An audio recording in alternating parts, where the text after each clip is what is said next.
Ada sebagian orang-orang meyakini orang dalam gangguan jiwa ODGJ sebagai waliullah atau wali majdub.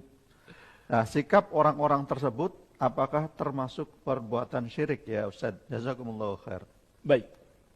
Meyakini atau menganggap ODGJ itu bisa menjadi wali Allah Azza wa Jalla, termasuk khurafat sufiyah atau sebagian yang disebut gulat sufiyah, sufi ekstrim. Enggak semua sufi. Itu khurafat mereka. Ajaran-ajaran yang mereka buat-buat yang sama sekali tidak berdasarkan dalil Al-Quran, tidak pula hadis Nabi sallallahu alaihi wasallam, tidak pula pemahaman ahli sunnati wal jamaah. Kita tidak pernah mendengarkan seorang sahabat pun, tidak pula dari generasi tabi'in dan tabi'ut tabi'in, ataupun imam yang empat, Abu Hanifah, Malik, Syafi'i, dan Ahmad, yang mengatakan orang gila itu wali. Atau menjadi wali harus jadi gila dulu. Atau ada wali khusus yang harus sampai tahap gila. Tidak ada jemaah sekalian. Itu ajaran baru, itu keyakinan bid'ah. Khurafat, mengada-ada dalam agama. Tidak ada contoh sedikit pun, tidak ada petunjuknya. Tidak ada dalil dari Al-Quran dan Sunnah, tidak pula dari sahabat tabi'in dan tabi'ut tabi'in, tidak pula dari imam yang empat, Abu Hanifah, Malik, Syafi'i, dan Ahmad. Melainkan hanya khayalan orang-orang gulatus sufiyah, sufi ekstrim. Tidak semua sufi seperti itu. Tapi sufi yang ekstrim, yang paling bodohnya. Ini yang pertama.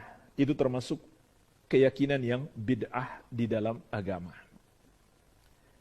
Yang kedua, bertentangan dengan tanda-tanda atau sifat-sifat atau kriteria-kriteria wali Allah Azza wa Jalla yang dijelaskan dalam Al-Quran dan Sunnah. Dalam banyak ayat Allah telah menjelaskan siapa walinya. Di antaranya Allah berfirman, Ala inna awliya Allahi la khawfun alaihim walahum yahzanun alladzina amanu wa kanu yattaqun.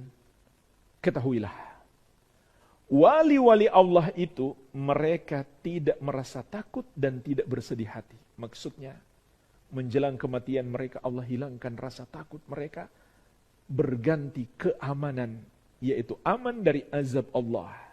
Dan Allah hilangkan kesedihan mereka karena hendak berpisah dengan orang-orang yang mereka cintai menjelang wafat mereka.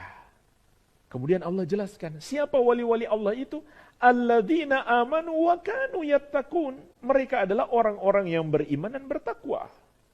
Kata para ulama, man kana mu'minan taqiyan kana lillahi waliyan. Berdasarkan ayat ini, barang siapa beriman dan bertakwa, dialah wali Allah Subhanahu wa ta'ala.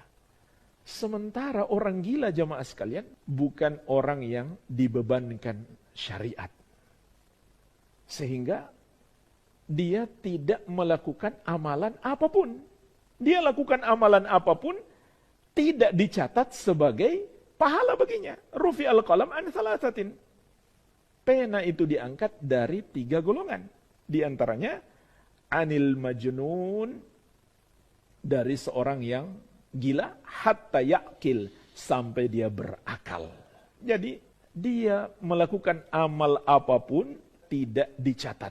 Apakah itu amal kebaikan, amal ketakwaan, amal keimanan, ataukah sebaliknya perbuatan dosa, enggak dicatat apa-apa baginya. Sedangkan sifat wali Allah adalah orang yang beriman dan bertakwa. Makanya jemaah sekalian, tidak seorang pun sahabat Nabi Muhammad SAW yang disifatkan dengan sifat gila. Karena mereka semua wali Allah Subhanahu wa ta'ala. Kalau seandainya menjadi gila itu jadi wali yang tinggi kedudukannya, tentu para sahabat ada yang jadi gila untuk menjadi wali yang tinggi kedudukannya. Kalau itu yang paling tinggi, berarti Abu Bakar radhiyallahu anhu, wali Allah Azza wa Jalla yang paling tinggi kedudukannya setelah para nabi dan rasul berdasarkan kesepakatan seluruh ulama ahli sunnati wal jamaah. Tapi sebagian sufia punya versi sendiri. Mereka katakan wali yang paling tinggi kedudukannya adalah Syekh Abdul Qadir Al-Jailani. Ini sebagian sufia, enggak semuanya. Padahal jamaah sekalian, Syekh Abdul Qadir Jailani enggak ada apa-apanya dibandingkan imam yang 4. Jasa-jasanya, ilmunya, ibadahnya tidaklah sebanding dengan imam yang 4, Abu Hanifah, Malik, Syafi'i dan Ahmad. Apalagi dibandingkan dengan sahabat. Maka ulama Islam sepakat para wali yang paling tinggi kedudukannya adalah para sahabat radhiyallahu taala anhum ajma'in. Sebagaimana juga ulama sepakat seluruh para nabi lebih mulia daripada seluruh para wali. Tapi sebagian sufia yang sampai tingkat ekstrim, mereka menganggap ada wali yang bisa lebih tinggi daripada nabi, bahkan akhirnya dia lepas dari syariat.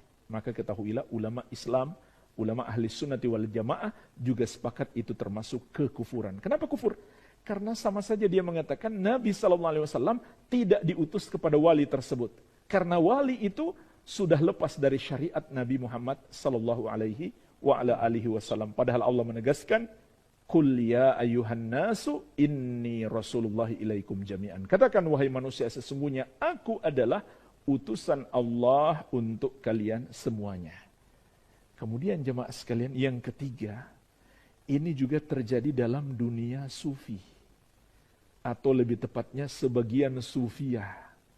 Mereka mengatakan ada ilmu tertentu dalam mempelajari tasawuf itu memang bisa sampai tingkatan gila.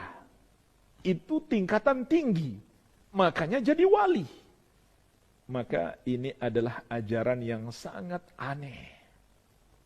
Dan tidak ada dalilnya sama sekali. Tidak pernah diajarkan oleh Nabi SAW, tidak pula oleh para sahabat, tabi'in, tabi'ut tabi'in, tidak pula oleh imam yang 4, Abu Hanifah, Malik, Syafi'i, dan Ahmad.